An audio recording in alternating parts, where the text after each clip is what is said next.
ಇಂದ್ರನ ಬಿಳಿ ಆನೆಯಾದ ಐರಾವತವನ್ನು ಅಲಂಕರಿಸಲು ಬ್ರಹ್ಮದೇವರು ಬಹಳ ಅಮೂಲ್ಯವಾದ ಆಭರಣವನ್ನು ರಚಿಸಿದನು.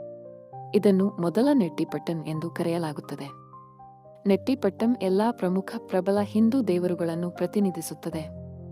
ಪ್ರಮುಖ ಗುಳ್ಳೆಗಳು ಮೇಲಿನಿಂದ ಕೆಳಕ್ಕೆ ಸಪ್ತಋಷಿಗಳು, ವಿಶ್ವಕರ್ಮ, ಲಕ್ಷ್ಮೀ, ಪಾರ್ವತಿ, ಸರಸ್ವತಿ, ತ್ರಿಮೂರ್ತಿ, ಅಷ್ಟವಸುಗಳು, ನವಗ್ರಹ, ಶಿವಚಂದ್ರಕಲಾ, ಮೂಲ ಗಣಪತಿ ಇತ್ಯಾದಿ. ಪ್ರಸ್ತುತ ಫೈಬರ್ ನೆಟ್ಟಿಪಟ್ಟಂ ಅನ್ನು ಲಿವಿಂಗ್ ರೂಮ್ಗಳನ್ನು ಅಲಂಕರಿಸಲು ಸಹ ಬಳಸಲಾಗುತ್ತದೆ.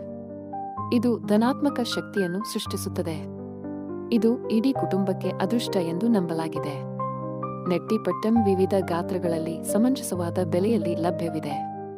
ಇದನ್ನು ಉದ್ದದ ಮೇಲೆ ರೇಟ್ ಮಾಡಲಾಗಿದೆ. ಚಿಕಣಿ ತುಣುಕುಗಳನ್ನು ಕಾರ್ ಹ್ಯಾಂಗಿಂಗ್ಸ್ ಎಂಬ ವಾಹನಗಳಲ್ಲಿಯೂ ಬಳಸಲಾಗುತ್ತದೆ. ಇದು ತುಂಬಾ ಆಕರ್ಷಕವಾಗಿದೆ. ಆಸಕ್ತಿಯುಳ್ಳವರು ಹೆಚ್ಚಿನ ವಿವರಗಳಿಗಾಗಿ ನಮ್ಮನ್ನು ಸಂಪರ್ಕಿಸಿ.